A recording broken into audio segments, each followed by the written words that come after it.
Hello, everyone, and welcome back to our last two sessions of the day at the European Health Summit. My name's Andrew Jack from the Financial Times, so it's a pleasure to chair these connected two panels that we're having. We're talking about tackling COVID-19, public-private partnerships for the world.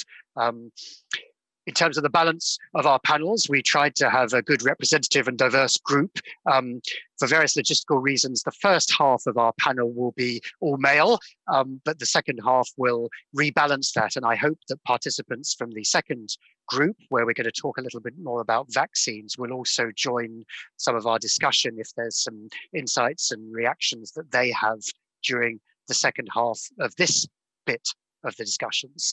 So in our first part, over the next hour or so, we have Peter Piot, Special Advisor to the President of the European Commission, and of course also the head of the London School of Hygiene and Tropical Medicine, Luc Debruyne, Strategy Advisor for the Coalition for Epidemic Preparedness Innovations, Philippe Aghion, Professor of Economics at the Collège de France, and Michel Goldman, the founder and co-director of the I3H Institute.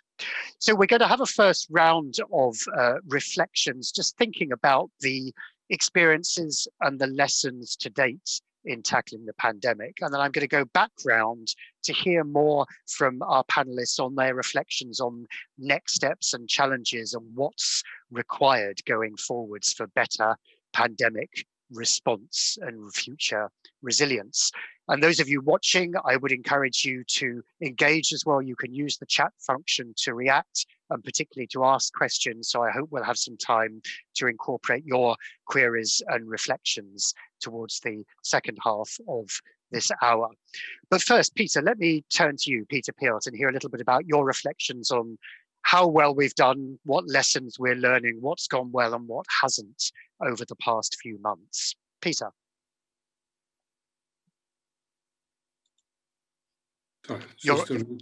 Okay. Hello, everybody.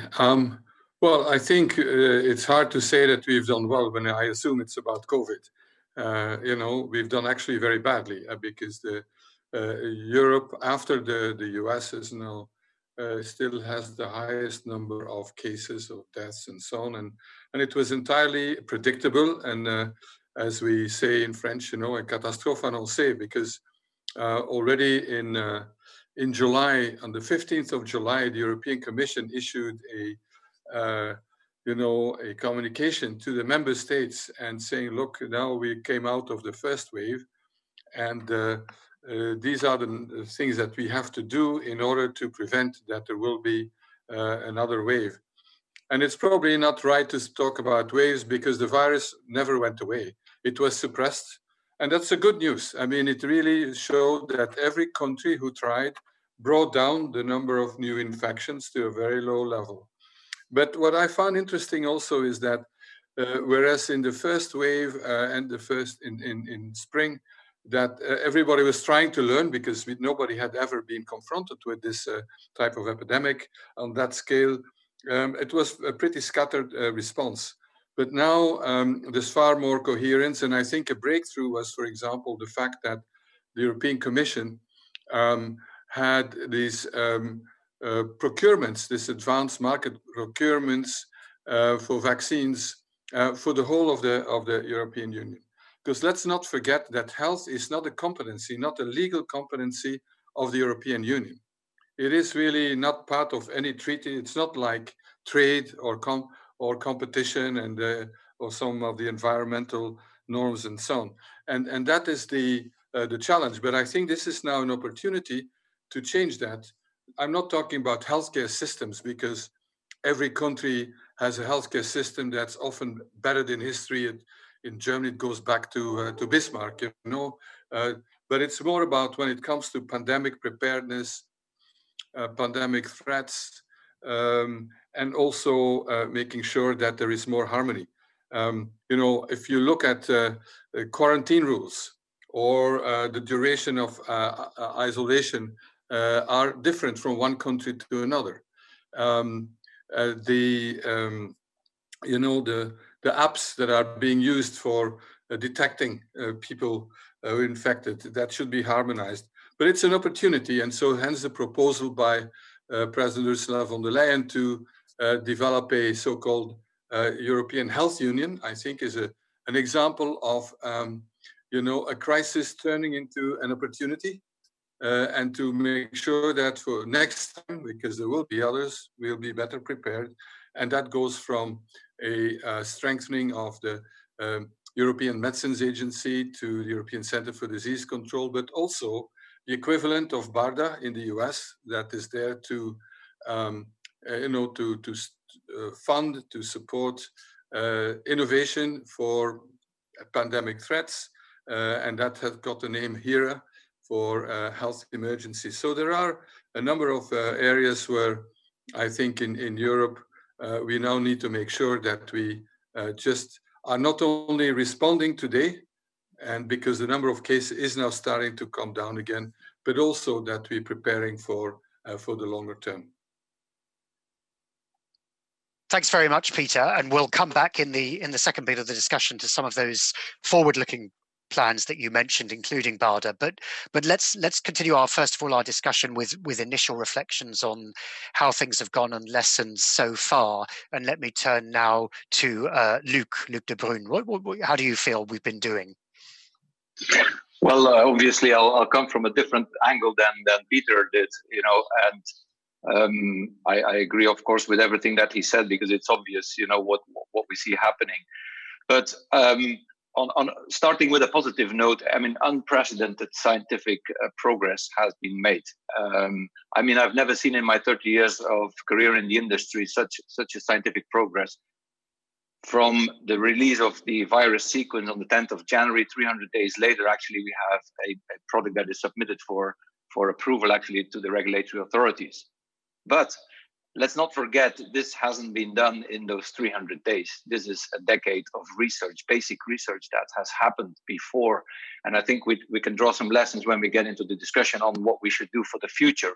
So it's not that suddenly the RNA platform was invented and 300 days later we have a vaccine. Unprecedented on the speed, unprecedented also on the collaborative effort. And I think we need to applaud the European Commission and Ursula von der Leyen for what she has pulled together at the end of April, beginning of May, the first pledging conference, to make clear that we can only get out of this crisis by a global effort. And so the European Commission was very instrumental in leading that effort, where then the COVAX facility was created. Now, I've always been mentioning the article of Julio Frank, who was ex-minister of health in Mexico and then at Harvard, and who published in 2013 a paper on the paradox of sovereignty. And I think that's still a reality today, whatever we say. And national leaders obviously have the obligation vis-a-vis their population to ensure that they will be protected against this virus. And at the same time, this virus doesn't respect borders. So we need a global effort. And you see that tension still happening today. The ideal situation, and we can talk about that later, would have been that there was just one stop shop actually for procuring and distribution and all of that. We're kind of getting close to that, but we were not prepared, as Peter started his presentation. And then, I'm biased, of course, 30 years of experience in the industry. I would say without the industry, we can clearly see that you can't achieve this. But it's again in a collaborative effort. Universities, research institutions have done and are doing an amazing job. But let's be honest, if we want to have an end-to-end solution, we need to include those multinational companies who have the power and the end-to-end capacity and capability to do what needs to be done. And therefore, I think, talking about solutions, I think we need to reflect on what enabling conditions we can create for these. And, the piece, and maybe Philippe will comment on that, but what I want to say is it's a bit sad that we need to raise money during a crisis. And I can tell you at COVAX, that's what we do every single day, is trying to pledge for money. We still have a gap of 8 billion. And it's peanuts compared to the economic impact. Everybody knows that the investment case is very clear, actually, but still we're struggling to get our act together. So I'm interested to hear some reflections on that, actually. But that's my learning. It's sad to see that we need to still go for money. And then last but not least, it is obviously COVID is an unimaginable impact that it has worldwide. That's definitely, so therefore I think it is absolutely the right time now to discuss it and not let it go away and wait until the next thing happens before to be prepared for the next one. So it's an opportunity, again, as Peter said, it's an opportunity to look into what really needs to be done and be really serious about it. Over. Thanks, Luc. So, Philippe, what are your reflections on this last year and how we've been responding? Yeah, so we've learned a lot of things. I mean, I think we've learned. I think one thing I would like to emphasize, is that COVID has been a big revelator of deeper problems that harm our systems, our economic and social systems. In the US, COVID revealed the weaknesses of the social protection system. Many people became unemployed. They lost health insurance, and many fell into poverty. So really, COVID showed the inadequacy of the social system in the US. In Europe, the comparison between Europe and US, and that was already referred to, it revealed, and we'll get back to that, I'm sure, how better an ecosystem for innovation US is compared to Europe. They finance much more, in particular in biotech, basic science. They have the NSF, they have the NIH, they have the MECENA, the HHMI.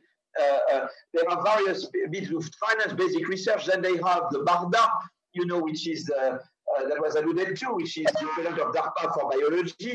You should know that with the work we've done with Michel, Mathias Roatripon, and Sofia Amaral Garcia shows that budget of BARDA is 11 million, almost 12 billion dollars, and whereas the total of European Commission and EIB is barely 4 billion. We are way below what the US what they do, and they have a much better ecosystem for innovation more generally. And so that's a big problem, and we have to do something about it. And the last thing is that it revealed in countries like France that we had outsourced too much production. You see, we were unable to produce paracetamol. We are basic in strategic sectors. We outsourced everything. I'm not against international division of labor. I'm not against globalization, but there it went way too far. And we have to regain control of value chains through innovation, mainly through industry and innovation. So those are the big, I think, some of the main things that COVID revealed for the future. Thanks, Philippe. Important, interesting, those tensions, the strengths and the weaknesses of the US, as you say, and the different sides of all this. They are better at innovation, but they are much worse at social protection as we are. Absolutely. Michel, what are your initial reflections? My reflection would be first that, as we just heard, actually, science moved much more efficiently and rapidly than governments. It's just unbelievable that in less than a year, as we said, scientists succeed to translate sequencing of the viral genome into efficient vaccines, which are now ready to be approved and deployed. And indeed, it's true, it was made possible through an unprecedented collaboration across countries, across the public and private sectors. I would like to insist on the collaboration across disciplines. Virologists, epidemiologists, immunologists, pharmacologists learn to work much more closely together, and also together with scientists in the humanities. And also they openly share rapidly their observation, they rapidly publish, and I think that this success is really a success of open science also. On the other hand, although all governments acknowledge the need for collaboration, and although the WHO, the World Health Organization, was there as the natural organization to foster these collaborations, countries didn't really succeed in overcoming their usual rivalries. In Europe, it's true, a remarkable effort was made. Actually, the European Commission produced a number of recommendations regarding lifting of containment measures, deployment of innovative tests, and more recently, vaccine deployment. However, these recommendations were at best implemented very slowly by member states. But let's be optimistic, coming back to what Piot just said, the setup of advanced purchase procurement by the Commission for an efficient and fair distribution of vaccine is certainly an important step in the right direction. So thanks, Michel. I mean, Peter, would you agree with Philippe's point there? I mean, it's sort of not just in the US, but also elsewhere, including Europe. We've seen these deep divisions, I suppose, exposed in different political responses, not just specifically around pandemic preparation, but more generally their capacity to respond and adapt to crises, whether it's in healthcare or wider coordination and indeed scientific research. No, I definitely agree. I mean, frankly, in general, crisis expose the fault lines in society to start with, and then and this epidemic is exacerbated inequalities. Just start with that in each country. When I look at the UK, for example, when you look at the of so-called ethnic minorities, I mean, black and South Asian origin, particularly, they're far more affected than the white majority, except in the poor areas. Frankly, the Brexit voting areas of northern England, where there has been a lot of poverty and so on, but also a lot of obesity and all that. So there you can map all this out. Just like in the US, when you see the counties now with the highest COVID incidents, that they're often the ones who voted for Trump, and it's related also to those left behind. So it's not just a random phenomenon how this, but then I think also we see how the social protection, the safety nets are very different from one part of the world to the other. And that is, I think, where Europe is quite bit different from much of the rest of the world. And that also, I think, is, I would say, a positive aspect of this crisis, that this kind of solidarity has generated interesting politically, that some governments who traditionally would be very, let's say, more right-wing and against a role of the state in social protection, have just opened the floodgates of subsidies and state intervention and so on. I find it very interesting. So yes, we have to learn from all that. But the problem now is that, sorry, we really need to make sure that we bring this epidemic under control, because otherwise there's no way that the economies will come back in full swing. There is no, how to say, antagonism between public health here, saving lives, and economy.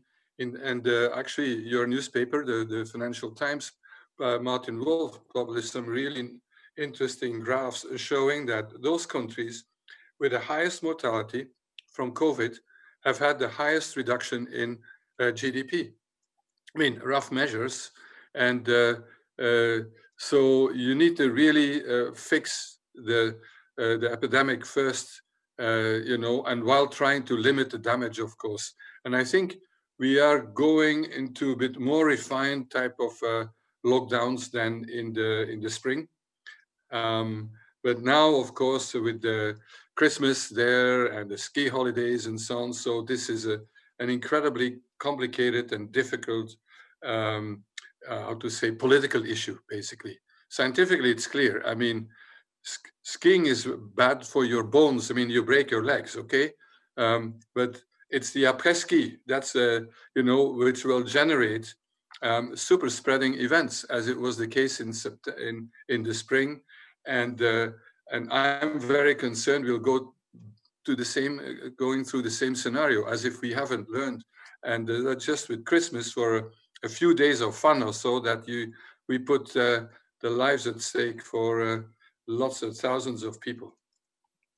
And Philippe, I'd like to maybe pick up on Peter's point there about those trade-offs between the public health response and, as it were, COVID-specific measures compared with wider the health-related factors. You know, that's been a big debate, hasn't it? Although there's been largely a consensus around it. But have we got the balance right, and have we got the tools necessary to understand? So it's very interesting because, so for example, Mathias de Watripon, you know, our colleague with Michel, with you know, probably the best Belgian economist, wrote a very interesting paper for Le Monde, for the French one. And he mentions, you know, American studies by Chetty and others showing that American states that unlocked too early, they are, in fact, they got the worst economic outcomes. So it's really, it's important to overcome the virus, you see, I mean, in order to really durably grow. You see what I mean? That study really shows that those who try to avoid the lockdown or to open too early, they didn't manage to get durable growth and strong growth at all. So that's very interesting to compare across American states. And the thing to avoid is what I call the stop and go. I mean, for example, in France, we had a very strong lockdown, and we needed to have the lockdown. It was very tough lockdown. I guess you had also in other countries a lockdown like that. But then we went from one extreme to the other. Then we totally relaxed during the summer and all the way until end October. And that was crazy because the second wave came very strongly because we didn't. You see, we were reactive and not proactive. We should have foreseen already end August, early September. We should have started to restrict. You see, I mean, we should have looked at contaminations and see, well, beyond that, we have to start closing down things. We have to restrict contacts. You see what I mean? And because the problem with the stop and go is that firms cannot make long-term plans. When you don't know how long the go and the stop will last, how can you employ long-term? How can you create good jobs where you train people? How can you invest in R&D? What you do is to accumulate cash to try to survive and to face the next shock. You are not at all in a logic of growth. You see what I mean? And that's why we think we have to do everything to avoid the third wave, la troisième vague, even if it means that we don't open ski resorts in February. You see, France said no ski in Christmas. I don't see why we should not have the same policy. I don't think we'll have enough vaccine by then to be able to reopen ski resorts by February. Because the damage will be, if we do that, we will get the third wave, and then we don't get out of the stop and go, and that will have terribly damaging consequences for the economy. And Luc, we'll talk about vaccines in a minute, but just to finish on this question of the trade-offs. Yes, I mean obviously we've heard about. There's no question of the huge economic impact and the need to respond to coronavirus, but there is a debate, isn't there, Luc, about the other trade-offs, you know, delayed cancer diagnosis, other vaccination programs put on hold, suspension, for example, for pharmaceutical companies of clinical trials for other treatments and so on. I mean, are you concerned at all about the impact there and whether we're kind of getting the full measure now of the longer term health as well as economic consequences? I think you lay out the problem, and it's absolutely there, but that's true for everything we do. But I would rather look at the upside of it, which is this tremendous scientific progress that has been made will accelerate other domains, like you mentioned, cancer and cell and gene therapy, of what they found now through the acceleration of the scientific effort. But you're absolutely right. The impact on clinical trials of the normal medicines development and so is there as any impact is there for other economies, actually. So the pharma industry will suffer from that, and ultimately the patients. But I see it positively because I've seen, I mean, you can ask the question, why does it need to take 10 years to develop a vaccine in the future? So, and there are still many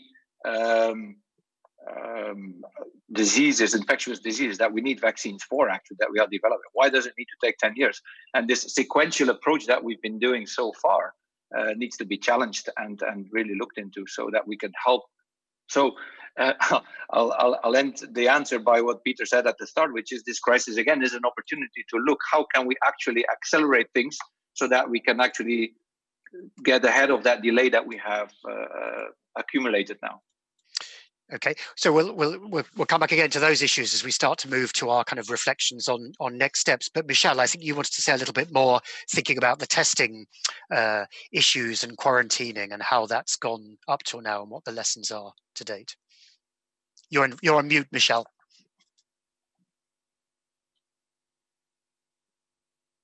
Indeed, there is a very recent paper explaining how the Chinese cope and succeedingly cope with the pandemics. And there were two key observations. First, in 80% of the cases, transmission was caused by people before developing the symptoms or even people remaining asymptomatic.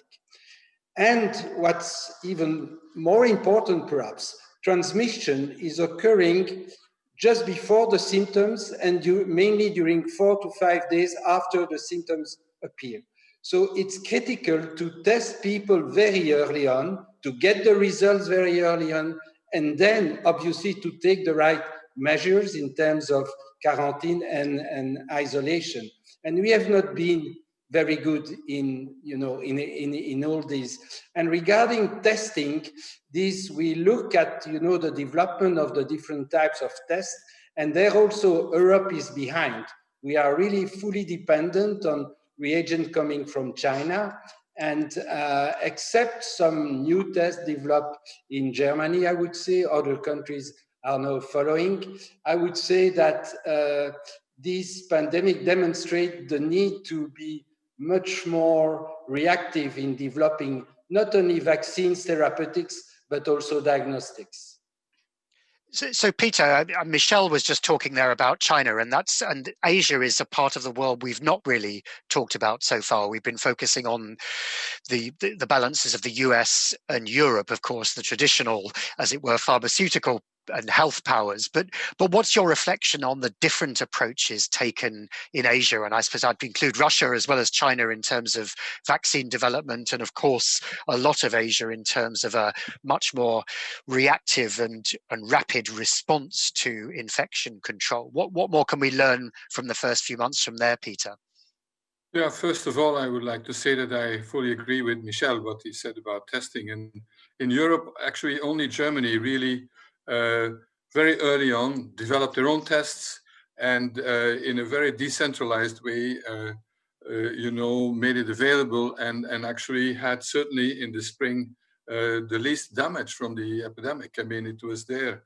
For Asia, let's say there's China, and then there are other countries. First of all, there are places like Hong Kong and Taiwan, Singapore, and then later also South Korea because of MERS. They had learned from the SARS epidemic in 2003. And they had set up a system for surveillance, for rapid response, for testing and all that. And they applied that. And they've been quite successful, but each country has their issues. Singapore, great response. But then there is the poor migrant population that was affected, but that's now also brought under control. But these, Singapore is like even smaller than Belgium. So in terms of dealing with the issue, and they've also Japan, they've invested a lot, not only in testing. It depends. Japan did not invest in testing, but they invested a lot in contact tracing, but trying to identify high frequency events and try to contain that then. But what I find fascinating is that, frankly, there are not 1,500 ways of dealing with this epidemic. Every country is doing the same things. I mean, whether it's in Asia or it's here. I mean, social distancing, wearing masks, hygiene, etc. So and then testing and contact tracing, and yet the far more successful, bigger impact in Southeast Asia and in East Asia. And I think the key difference is the community spirit of the population. I think that it's a cultural difference, I think, in the first place. Also, in Japan, for example, since the last big epidemic, the biggest one, there was the Spanish flu, although we've had in the meantime HIV, this World AIDS Day today, and that has killed 35 million people. Let's not forget that. But people wear a mask. And when I first went to Japan, I thought, okay, they're germophobes, you know, they're afraid of getting infected. No. It is when you are have a cold, your nose rips or whatever, you're coughing, you wear a mask to protect others. And so there is a tradition and a culture which I hope will also become part of our culture. But it is the same measures. And if in Europe, if people would have accepted and followed all the rules that were recommended by governments, we would not have needed a lockdown. I mean, it's as simple as that. But so it is this. I don't know. I mean, I'm not a expert in culture and so on, but it's the only conclusion I have. That, but they were also very better organized and they acted early. We often wait until mortality is going up. When mortality goes up, the deaths, that means that reflects infections that happened a month ago or more. And so acting early is really very, very important. And by the way, that's what they did in Africa. Many African countries, they were much faster in acting than Europe. And Luc, yes, again, so thinking about Asia, again, compared to past pandemic and epidemic threats, we've seen a huge growth, haven't we, in research and technology, development of vaccines and so on. How do you see that changing the pandemic response? How important has it been this time round, and what sort of extra complications or richness has that added to the efforts to tackle coronavirus? I think it's the latter, it's richness. I think it's great to see that actually from the very beginning, when I mean, at CEPI, because CEPI already started in January actually to do some seed funding for fast development. We were immediately connected with Chinese CDC and with the regulator over there, and also with companies like Clover and so on in China, which is a good evolution. I think it opened their eyes in 2017 when they had quality issues themselves in China, where initially actually they had pushed multinational companies or foreign companies outside through the pharmacopoeia changes and so on. But then they actually suddenly started to accept foreign dossiers for their registration. And I think that was a good movement and actually now serves them, because they can tap also into that scientific exchange that is happening. Of course, it's a challenge for the European regulator, I think, to make up their mind on what they would do. We're not in the case now, but I often ask myself the question, imagine that we don't have a Pfizer or a Moderna, or we don't have any Western vaccine, and China is 6 months ahead. And I think for the future, we need to reflect that, because I think we need to be connected with the globe on that regulatory convergence. We talk a lot about it, but imagine the Chinese were 6 months ahead of us. What would we do in Europe? Would we allow that vaccine to come over? Yes, no. And how would China do it with its export controls? I think we need to figure that out now. But I'm positive. I've never seen this collaborative effort before, actually, when we were in previous challenges. It was more looking after themselves. Now it's really at least opening the doors, and that's a very positive movement. And Philippe, if I may, sorry, go ahead. If I just can make one comment on what Philippe said about all those studies that are published now on how fast you need to interact. What astonishes me that after the Spanish flu, actually, this was all published. That it was proven even in the US that when you lock down very fast, you have the biggest impact and you save your economy massive millions of dollars. But I mean, just wanted to react on that one. Yeah. Philippe, what lessons do you draw from Asia's very different response, both in infection control and resurgent R&D? So I think there are many lessons to be drawn. I mean, one of them is that good public health strategy works. You see what I mean? And I have my colleagues, Wendy Carlin and Sam Bowles, who showed, in a sense, very often it takes I believe very much in the triangle between firms. You know, innovation will come from industries and firms, the private sector, the market. Okay, I believe in the state, the role of the state, of course. For example, to protect us, you know, to insure us, to provide health services, and I believe in the role of civil society. It's very important to have civil society there. What made the success of fighting the pandemics in Asia is because, you know, the civil society would participate very much. And you would, and you see, but the thing is that if you have too much, in France, for example, we have too centralized the policy. You see, when we impose the same rules in Paris, in Brittany, in Pyrenees, you know, and that's not good, because you see, then people are infantilized. You see, here in France, it's very much coercion and then cheating. You see what I mean? And one goes with the other. And because there is cheating, there is demand for coercion. And because there is coercion, there is cheating. And I believe more in a model where you know, you can set nationally objectives, for example, of contacts. And Matthias Duatrico, in his article to Le Monde, says, you know, you could set the objective, the testing capacity, and then you could say you are allocated the number of contacts per week that you can allow. You see what I mean? And then you can decide yourself at the level of the region or the you know, how you allocate this. And that's a way to, you see, to responsabilize. You see, I mean, I think it's very important to empower. You see, I believe very much in empowerment. So you really need this triangle: private sector, state, and civil society, which you empower. And I think that balance is, and that I think played out very well in Asia. So Michel, let's start to think going forwards here, recommendations, issues. What next steps do we require globally, and particularly within Europe? What sort of policy responses should we be put in place or accelerating now?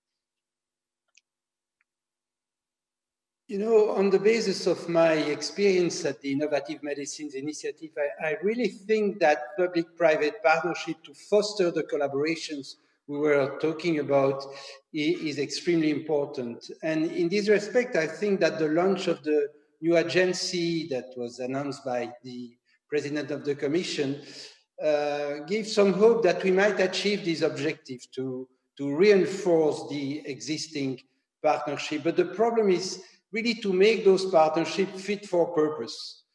It means to make them as lean and flexible as possible, to move away from some of the bureaucracy, the red tape, which still often hampers the European program. And also, it's not only about advancing progress faster, but also to ensure fair access to the innovative technologies and medicine.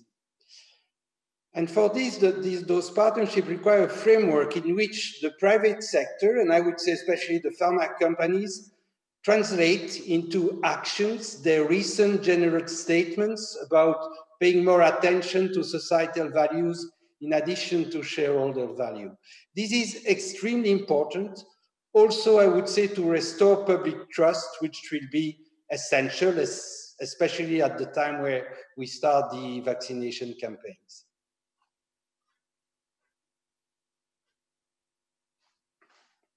Over. Excuse me, Peter, what's your take? What do we need? You talked already about a sort of European BARDA, for example. What do we really need to focus on now? Well, yeah, I mean, there are many things to focus on. I mean, there's a better preparedness in Europe, which means that you know, the public health institutions have to be strengthened. It's clear that in many countries they were not up to the task. It's not their fault, but they have not been funded properly. All the money in health goes to health care, and not much to prevention.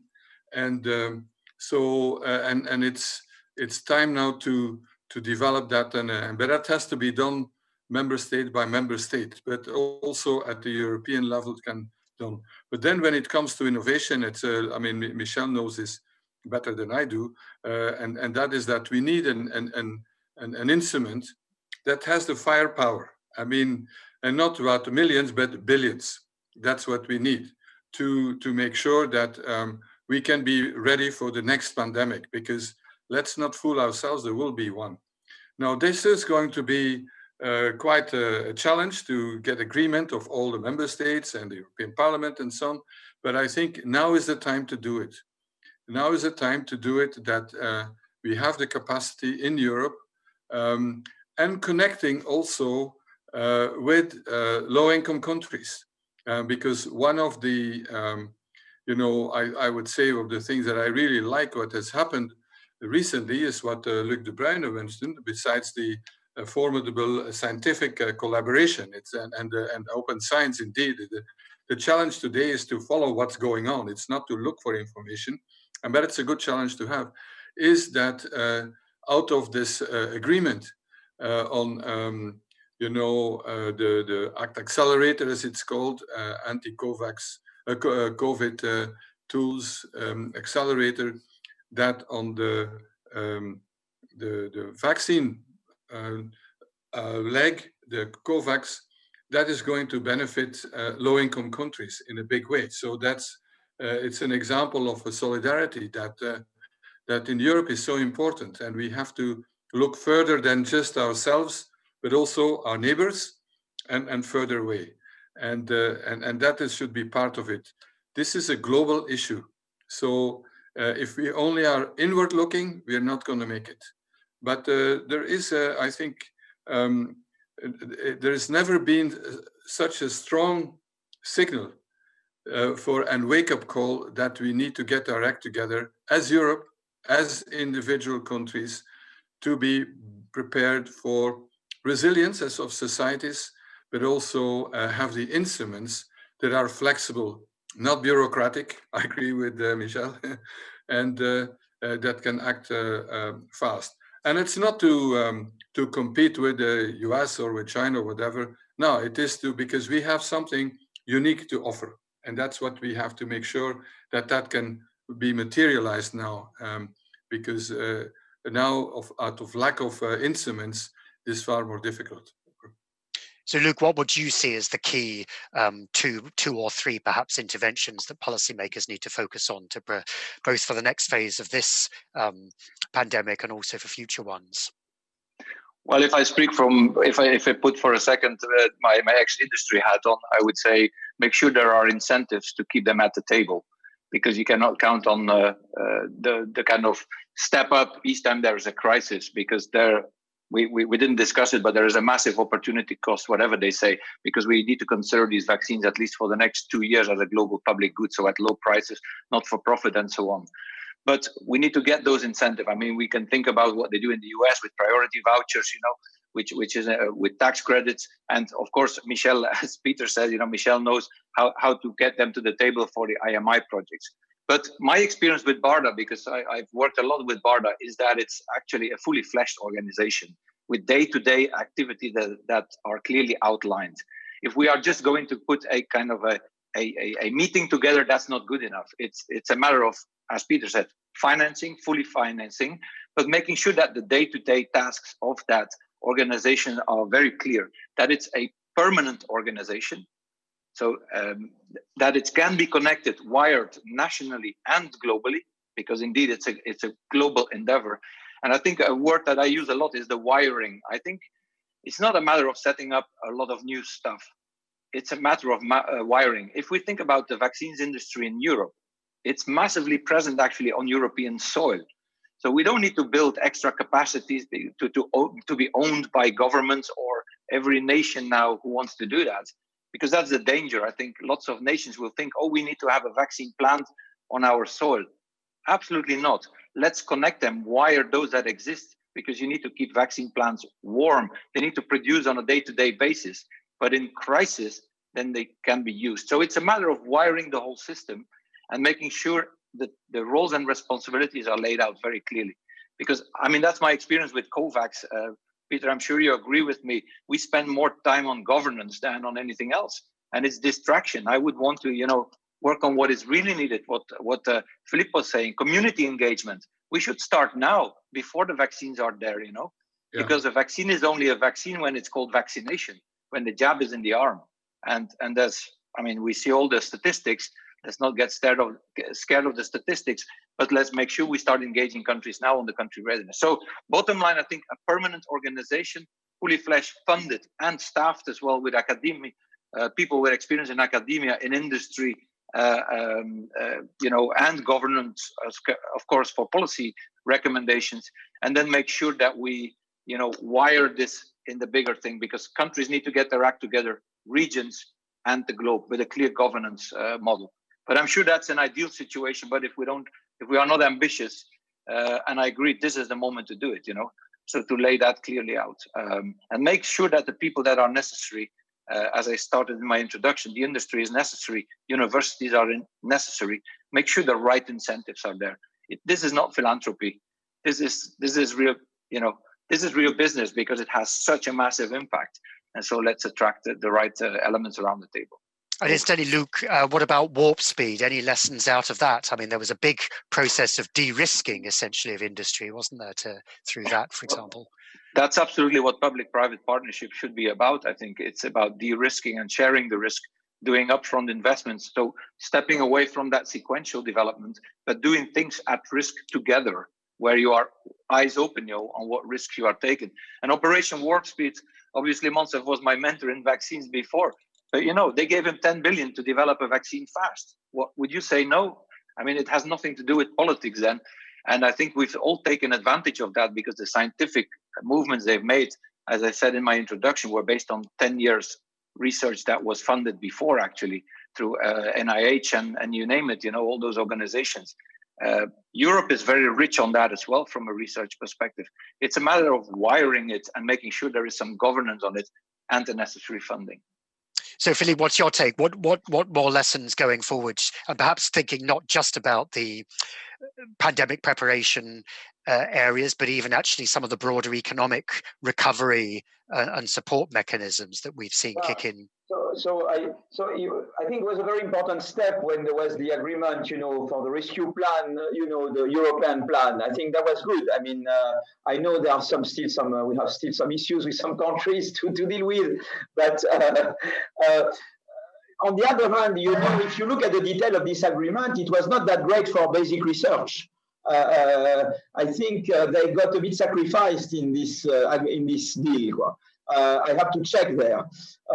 So I think it's important I think what's good with the BARDA idea and my type of BARDA that I will push is very much an intergovernmental approach. You see, I believe very much that Europe will move ahead by being driven by the max, not being driven by the mean. When we have the veto rules, we are driven by the mean. We have to make sure country X, country Y, country Z, then they will tell you, if you criticize my human rights, I will block everything. I don't want this. I think this is shit. I think we should really now go into saying, look, you want to create, we can create DARPAs or BARDAs between governments that want to move ahead. You want to go with us, you come with us. You don't want to come with us, you don't come with us. And by the way, I believe that UK could be also involved. They are very good in health. They are very good, in digital. So if we have to create DARPAs in health, like BARDA, or create other DARPAs, I don't see why we would exclude a priori even the UK if they play ball with us. I think we need to be innovative in our approach. You see. So both intergovernmental, but also with the bottom-up flexibility that the BARDA type of system gives you. And I think that would be a way to move ahead on many European issues. You see what I mean? Use the carrots. You see what I mean? So, okay, you want to play game with us. You want to play the Europe thing. Okay, then you can enter BARDA. If you use Europe, as Macron would say, as a supermarket, where you think you can take some things and not take others, well, maybe that's not for you, the BARDA and the DARPA. You see what I mean? This is, I believe we should be much more proactive like that. That's my own view. Huh? Philippe, Michel, what are your lessons really for the next stages in all this? What do we need to draw from the whole pandemic experience? I think we have also to take lessons of what happened with discoveries, vaccines, which are born in Europe. Let's talk the vaccine which was developed by the University of Oxford. As you know, it will be marketed by AstraZeneca, but AstraZeneca has to go to the US, actually to the BARDA organization, to get the funding necessary for the late phase, costly clinical trials. And another example showing the strengths of the European science in the field of vaccine. You think about Pfizer. As you know, the Pfizer vaccine is born in Europe. It's born in Germany. So I think the type of agency like we were talking about, it's really, the aim is really to ensure that those discoveries made in our universities, in our biotechs, can be further developed in our countries. That's, I think, very important. The other lesson I would like to emphasize is the role of, I would call them venture philanthropists, like Bill Gates. I think that this Bill and Melinda Gates Foundation is obviously playing an important role. I will not comment further on it. I would just tell you that on my experience, I think that this type of venture philanthropy, if I can use this word, is useful for the wiring process that Luc Debruyne is explaining. It helps to really bring the public and the private together. I'm over. Andrew. Excuse me, we're almost out of time, but very, very briefly, maybe come to you, Peter. You know, there's obviously been a huge momentum, as you say, and progress and investment in the last few months around coronavirus. But, you know, hopefully it looks as though the pressure of this pandemic will start to wane in the next few months. How confident are you, or how long will it take before the focus moves elsewhere and the risk increases that we won't invest systemically in future prevention and preparation of pandemics in the years ahead? Well, a lot will come down to leadership. Leadership in individual countries, at the top of the European Union, the Commission, in companies, to make use of the current crisis when it's obvious for everybody that we need to do something to put these systems in place. And of course also to roll out the vaccines. As Luc said, the vaccine, okay, it's vaccination that really saves lives. And that means that we need to make sure that we also make use of the, in many countries, excellent infrastructures and the, primary healthcare systems, etc. But I think it's a leadership that's going to be key, and to act really fast right now. Luc, probably 15 seconds on this. Confident of sustained investment for future pandemic preparations? Well, let's be ambitious. We're the first generation that can prepare for the next generation to be prepared, and that should be our incentive, because we have lived through this, or we are living through this devastating experience of COVID-19, which has such a social, health, and economic impact. So we need to do it now. There's no choice, I would say. No time to waste. Philippe, 10 seconds. I think we've learned good lessons from this pandemics. I think it will give a boost to Europe to, to do more innovation, to regain control of value chains more, and to have great projects and to have a proactive view of the future. I think if that can be, and we are good at protection, not good enough at innovation, and I think we can really give the best example that we can reconcile innovation-based growth with a very advanced social model, and that will happen in Europe.